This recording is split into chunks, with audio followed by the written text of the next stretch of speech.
Assalamualaikum warahmatullahi wabarakatuh. Allahumma sholli ala Sayyidina Muhammad wa ala ali Sayyidina Muhammad. Pemirsa yang dirahmati Allah, marilah kita simak ceramah dari Kiai Haji Abdullah Gimnastiar dengan tema "Tidak akan terjadi sesuatu kalau belum waktunya". Sebelumnya marilah kita perbanyak sholawat minimal 1000 kali sehari, agar hidup kita penuh barokah dan mendapatkan syafaat kelak. Jangan lupa berikan dukungan kepada channel kami dengan memberikan super thanks seikhlasnya. Marilah kita doakan semoga Agim sekeluarga dan para penonton YouTube ini diberikan kesehatan dan diberikan kebahagiaan dunia dan akhirat. Amin ya robbal alamin. Itu ada sebuah video bapak-bapak mau bunuh diri di rel kereta api. Lagi nunggu kereta mau lewat, dia mau loncat. Dia siap-siap. Ternyata ada kakek-kakek yang lebih tua jatuh. Dia jadi loncat nolong kakek itu. Pas giliran selamat si kakek itu, pas dia lagi nunggu-nunggu kereta mau bunuh diri, dia ditolong oleh yang lain, gagal aja. Ini kalau belum waktunya nggak bisa mati, tidak bisa mati. Kita ini kan ciptaan Allah, milik Allah, yang hidupin kita Allah, yang mematikan kita Allah. Walaupun semua orang menginginkan kita mati, kalau Allah tidak menginginkan kita mati, pasti nggak mati kita. Harus sampai keyakinan seperti itu. Penguasa tunggal total atas segala-galanya adalah Allah. Makhluk hanya jadi jalan saja, jalan nikmat dan jalan musibah. Jangan bersandar kepada makhluk. Nah, inilah nikmat besar. Kalau kita ditakdirkan bisa patuh, jasadnya ya apa yang disunahkan Nabi kita lakukan, dan hati bulat, Allahus Samad, tidak ada celah untuk bersandar kecuali ke Allah. Waduh, itu nikmat tiada tara. Dan selain tenang, Allah cukupi ketenangan, Allah cukupi ide, gagasan, pikiran kita nanti oleh Allah akan dibimbing mengeluarkan ide-ide cemerlang. Kalau bicara juga walaupun tidak muluk kata-katanya, tapi bertenaga. Rezeki udah nggak usah ada risaunya lah. Kalau orang sudah yakin kepada Allah, wa may yatawakkal 'ala Allah fahuwa hasbuh. Allah tahu keperluan kita, lebih tahu dari kita sendiri. Gak usah rewel. Kita ikhtiar sempurnakan, bukan agar Allah ngasih, kan Allah udah tahu kapan yang terbaik bagi kita. Ya, kita ikhtiar amal soleh. Akan meleset waktunya, nggak usah ditunggu-tunggu. Allah sudah tahu kapan waktu paling pas. Nggak usah, aduh kita rugi 3 juta nih, harusnya dapat 10 juta, sok tahu ya nggak. Kalau Allah ngasih segitu ya segitu. Yang rencana jangan dianggap udah pasti rezeki kita. Waduh, keduluan nih, hanya selisih 5 menit keburu dibeli orang. Ya nggak apa-apa, kalau rezeki dia pasti dia ngambil. Kenapa kita makin kecewa? Selisih 2 menit, makanya diselisihin 2 menit juga oleh Allah. Tuh, gara-gara macet. Enggak, emang macet itu supaya dia dapat yang lain gitu. Seperti ada yang waktunya meninggal, mau ke sini, dokternya lagi nolong yang lain, dibawa ke ICU penuh. Semuanya jadi serba terlambat, jadi aja meninggal. Sebetulnya tidak terlambat karena memang beliau akan meninggal. Jadi syariatnya itu untuk kesembuhannya memang jadi nggak ada. Dah gitu hidup mah. Harus yakin hadirin. Kalau enggak capek hidup ini. Gelisah, stres, was-was, cemas, iri, dengki, lihat yang lain, takut nggak kebagian, nggak rela orang dapat nikmat, puas orang dapat musibah. Apa-apaan hidup beginian? Apa-apaan? Allah ngebagikan rezeki sesuka Allah. Kita ikut bahagia aja. Kalau saudara kita dinaikin pangkatnya, dikasih gelar, dikasih rezeki, tinggal bahagia. Kenapa jadi dengki? Aneh.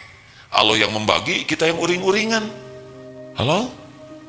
Makanya si dengki atau dengki men atau dengki lady, horor hidupnya.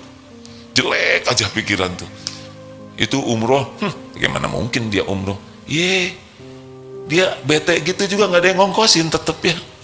Alhamdulillah. Walaupun dia blow on tetap umroh. Nah, nyebut blow on itu dengki juga. Nggak ribet hidup ini. Gimana nih kalau kita udah pasrah, ternyata yang terjadi yang nggak cocok dengan keinginan kita. Ternyata yang terjadi yang sebaliknya dari harapan, ya enggak apa-apa. Sesuka Allah aja. Kita mau dibangkrutin, ya enggak apa-apa. Pasti kalau sudah pasrah itu yang terbaik bagi Allah. Gimana nanti batin saya menghadapi sepahit itu? Nanti batin kita dibuka oleh Allah, jadi ngerti hikmah di balik kejadian, hilang penderitaannya. Kalau kita udah mengerti hikmah, hilang penderitaan tuh. Sudah segitu saja. Saya lihat sudah ngangguk semua. Jelas hadirin? Sudah. Padahal saya belum selesai menjelaskan, tapi udah jelas. Maaf ya. Serba salah, yang ngomong belum jelas disangka bodoh, ya enggak? Terima kasih hadirin sekalian. Jadi kalau mau irilah kepada yang diberi nikmat, jasadnya patuh, hatinya tawakal. Itu yang kita iriin, jangan iri casing ya. Casing mah nggak ada harganya. Dunia ini kalau ada harga sesayap nyamuk saja, orang-orang yang ingkar kepada Allah tidak dikasih minum walaupun seteguk. Saking dunia ini nggak ada harganya, mau berapa triliun sok dikasih tete, nggak akan dilihat oleh dia. Benar? Ada teman saya yang kaya, uangnya ratusan miliar. Buat saya kaya itu ya. Mas pernah lihat nggak uangnya? Enggak. Ditaruh di mana? Di bank. Lihat nggak? Enggak. Megang nggak? Enggak. Pakai nggak? Enggak juga. Terus jadi gimana? Kan ada catatan. Catatan mah gampang. Mau saya bikinin kan? Dan bila lagi sakit ya, sakit gula, nggak bisa makan nasi. Ini yang nggak jelas rezekinya. Nasi 2 bakul habis. Beliau nggak boleh makan daging, kolesterol tinggi. Ini segala aja direbus ya, telan. Udah nggak usah pengen kaya lah. Pertama belum tentu ada takdirnya ya. Yang kedua nggak penting jadi orang kaya. Yang penting dia perlu bukan ada Pak cukup. Ada juga kalau nggak cukup stres ya kan. Qad aflaha man aslama wa ruziqa kafafan wa qanna'ahu Allahu bima ata. Amat sangat beruntung, bahagia yang diberi hidayah Islam, rezekinya cukup dan puas dengan apa yang Allah berikan. Kalau kita puas dengan yang ada, kita jadi nggak agresif dong. Dengerin ya. Rasulullah itu qanaah sallallahu alaihi wasallam, para sahabat qanaah, dikasih lain. Kita diberi tuh bukan harus selalu ingin. Kita diberi tambahan, tidak harus selalu dengan obsesi atau apa. Enggak, kita qanaah juga ditambah nanti oleh Allah. Beneran, kan udah janji. Tapi kalau saudara mau agresif terus, sok aja. Azan lewat, rapat lagi azan, selesai dulu rapat baru sholat. Hai, apa-apaan ya. Dunia, kita lakukan yang terbaik, cuma buat jadi amal soleh saja. Dikasih, alhamdulillah, amal soleh, syukur. Ditahan, sabar, amal soleh. Diambil oleh Allah rezekinya, ridho, amal soleh. Nah gitu aja. Gimana besok? Besok saudara belum tentu hidup, itu aja jawabannya. Bolehkah kita melakukan perencanaan untuk besok? Bagus. Bolehkah kita mengadakan persiapan yang matang untuk besok? Harus. Udah gitu doa yang banyak. Tapi besok belum tentu ada buat kita ya. Niat jadi amal soleh, perencanaan gitu hadirin, gak usah pakai stres. Setuju? Ya sudah setuju. Terima kasih. Ada pertanyaan? Silakan. Gitu dong, jangan suka nyusahin ya. Udah diam aja, walaupun ada yang mau ditanyakan, kasihan udah capek dari tadi gitu. Jadi jamaah deh, jangan bikin masalah baru ya.